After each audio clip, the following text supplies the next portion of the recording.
Defensive side, because he had a lot of learning to do, but he really excelled on special teams. You saw the same thing this year with a number of those guys where maybe they didn't quite learn the system on offense or defense, but with the lesser assignments and not as much mentally tying them up, their athleticism is able to really shine on special teams. You saw guys like Cortez McDowell, Rashawn Golden, TK. A lot of those guys were able to really excel on special teams, and you expect that from good football players that are young freshmen. I guess externally, everybody gets caught up in this competition on offense or defense, but you guys obviously drive a lot of competition for those special teams units, right? No question. I mean, we're playing the best guys for those spots, and it doesn't matter if you're a senior or a true freshman, whatever position you're playing, there's a lot of competition. Guys want to be on those units. There's no question about it. We put a lot of emphasis on it, and the guys understand the importance as far as us winning and losing ball games on special teams. So guys want to be on there, not just the young guys. I mean, you saw guys from last year, the seniors, the juniors that are starting, that are good players, and they're knocking on my door saying, I want to be on special teams. And it was, well, hey, you better beat someone out there. So, thanks, Mark. Yep. How are those kicking competitions going? I know obviously Matt was a guy who's got to be replaced, and there's a couple of guys out there now. How's the kicking and punting stuff going? Aaron's been having a good camp. I mean, he's missed one or two that I know that he'd like back, but you're also seeing him hitting a higher percentage of longer field goals, which is good. He's gotten more accurate and a stronger leg, which is nice to see.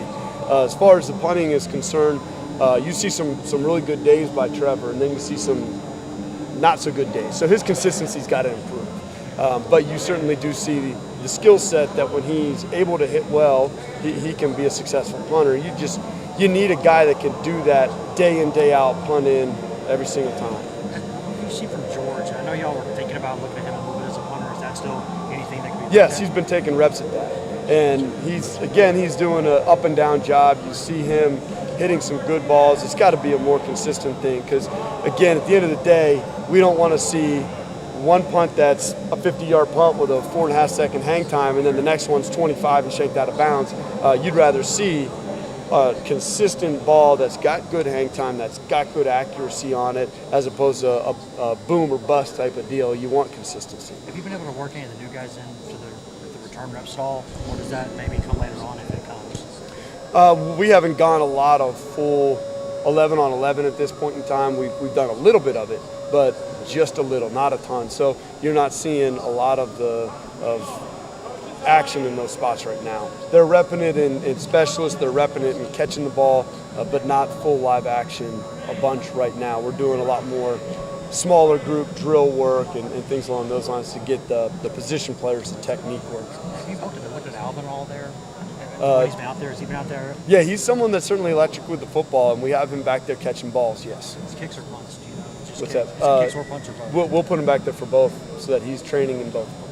How much of your special teams can you even put together during the spring? I mean, do you sort of wait until you get everybody in here to kind of decide who you're going to put where, or what's the sort of, how does it kind of work for you? Well, we're working the skills constantly. I mean, it's no different than coaching a position on offense or defense or a side of the football. You're working the skills that are necessary to perform the task for those units. So you don't have to go 11 on 11 to be working those skills.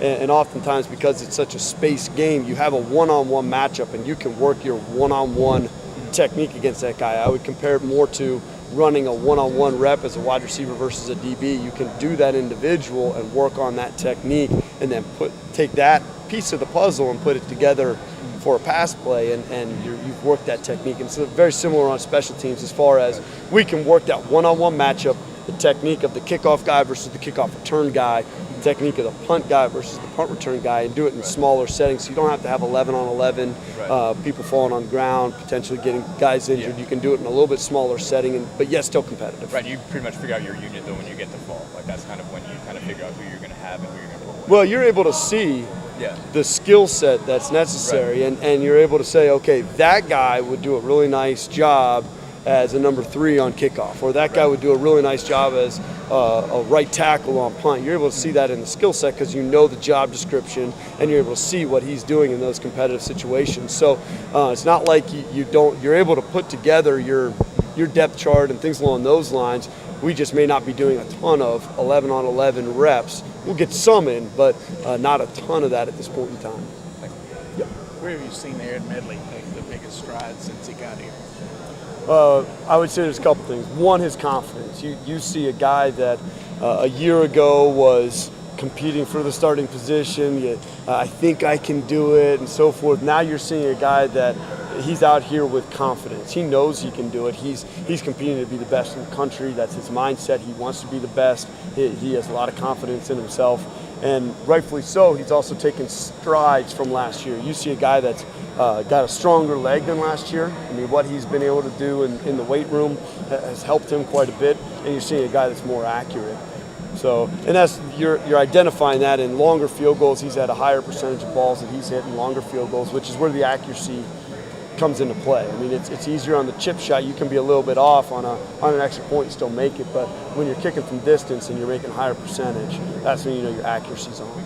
You said last year people hoped he could make kicks. Now they expect him to make kicks. Is that a good transformation for him to accept that role and understand that now he's expected to make them?